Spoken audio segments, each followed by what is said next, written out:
केंद्रीय वित्त मंत्री निर्मला सीतारमण ने आज बजट पेश कर दिया है। बजट को लेकर मध्य प्रदेश के सीएम डॉक्टर मोहन यादव का बयान भी सामने आया है।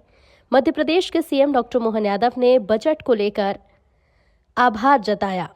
इसके साथ ही उन्होंने बताया कि वित्त मंत्री निर्मला सीतारमण का 9वां बजट है। देश के अन्नदाता, देश की महिलाओं, युवाओं और गरीब पर फोकस करने वाला ये बजट है। विकसित भारत 2047 की दिशा में ये बजट पेश किया गया है, जिसका निश्चित तौर पर देश की जनता को लाभ मिलेगा।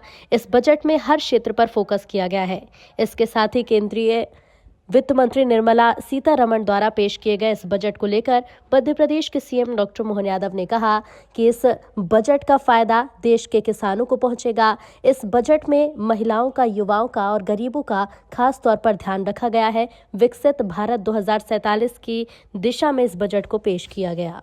मोदी सरकार द्वारा उनके तीसरे टर्म का ये जो बजट आया, इसमें यशस्वी प्रधानमंत्री की सरकारों के माध्यम से तो 12वां बजट है, लेकिन वित्त मंत्री द्वारा 9वां बजट जो प्रस्तुत किया गया है, मेरी अपनी ओर से बहुत बहुत बधाई। ये विकसित भारत 2047 का बजट पेश है, जिसमें गरीब, युवा, अन्नदाता और महिलाओं पर विशेष फोकस किया गया। खास करके बजट की जो दिशा और लक्ष्य है, वो लक्ष्य भारत को सशक्त भारत की तरफ ले जाने का है, जिसमें आर्थिक ग्रोथ को बढ़ावा दिया गया है। सभी वर्गों के साथ जनता के कल्याणकारी योजनाओं पर विशेष ध्यान दिया गया है।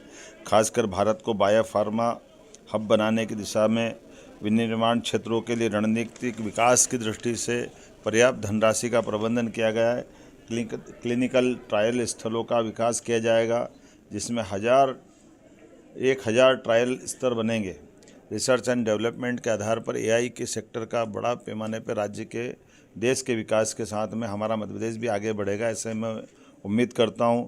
वस्त्र उद्योग के सेक्टर में रिफॉर्म करेंगे, जिससे राज्यों को लाभ मिलेगा। 5 लाख से ज़्यादा आबादी वाले शहरों का विकास और ख़ासकर इसके लिए 5000 करोड़ का प्रबंधन करने का व्यवस्था की गई। छोटे शहरों में भी तीर्थस्थलों का विकास करने का पर्याप्त ध्यान दिया गया है। केयर इकोसिस्टम के माध्यम से बुजुर्गों का इलाज सही समय पर हो जाए, इसका प्रबंधन भी किया है। देश के प्रत्येक जिले में एक महिला छात्रावास बनाने का निर्माण, ये नारी सशक्तिकरण की दिशा में ठोस कदम है। भारत ग्लोबल मैन्युफैक्चरिंग का हब बने, इसके भी पर्याप्त प्रबंधन किए गए हैं।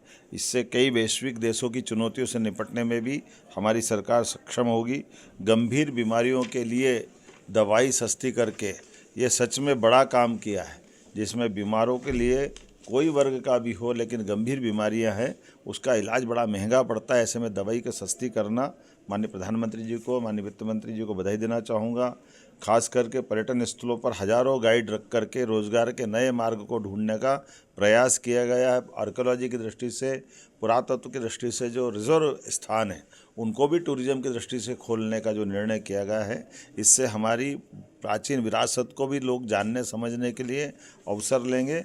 और ऐसे में विदेशी पर्यटकों को लाने के लिए 2% टैक्स की कमी करते हुए उनके लिए जो विशेष सौगात दी, जिसके आधार पर वैश्विक स्तर पर टूरिज्म के सेक्टर में भारत का स्थान और बढ़ेगा। जिला अस्पतालों को अपग्रेड करने का निर्णय किया है। इनकम टैक्स के में छोटे करदाताओं के लिए प्रक्रिया आसान की है। राजकोषीय घाटे का 4.3% का लक्ष्य मध्य प्रदेश की दिशा में निश्चित रूप से हमको लाभकारी होगा। राज्यों के लिए मध्य प्रदेश के लिए 1,40,000 करोड़ का अनुदान रखा है, जिसमें मध्य प्रदेश को भी राज्यों के लिए 1,40,000 करोड़ का अनुदान देने का निर्णय किया है, जिसमें मध्य प्रदेश भी लाभान्वित होगा। मध्य प्रदेश तो टेक्सटाइल के क्षेत्र में भी, जब पीएम मित्र पार्क का उद्घाटन हमने भूमि पूजन माननीय प्रधानमंत्री जी के माध्यम से किया था, जिसमें 3 लाख से ज़्यादा लोगों को रोजगार मिलेगा। 6 लाख से ज़्यादा कपास उत्पादक किसानों के लिए पूरा मालवा निमाड़ एक तरह से एक नई छलांग लगाने के लिए हमने पिछले समय उसका भूमि पूजन कराया। इससे इस बजट के माध्यम से वैश्विक स्तर पर कॉटन के कपड़े, रेडीमेड गारमेंट्स, सभी प्रकार के सेक्टर के लिए अनोखी और बहुत दूरगामी दृष्टि से नीतियां बनाई गई है, जिसका लाभ पूरा देश उठाएगा, मध्य प्रदेश उठाएगा। मैं अपनी ओर से, मध्य प्रदेश सरकार की ओर से, प्रदेश की 9 करोड़ जनता की ओर से आज इंदौर में मैंने इस कार्यक्रम में शामिल होकर के बजट भी सुना। बजट से जुड़े हुए विविध अलग अलग श्रेणी के विद्वानों के साथ संवाद भी हुआ, उनके विचार भी जाने और उनने सबने एक मुक्त मुक्त कंठ से एक मत होकर के बजट की तारीफ की, ये आनंद का विषय है। मेरी अपनी ओर से बधाई।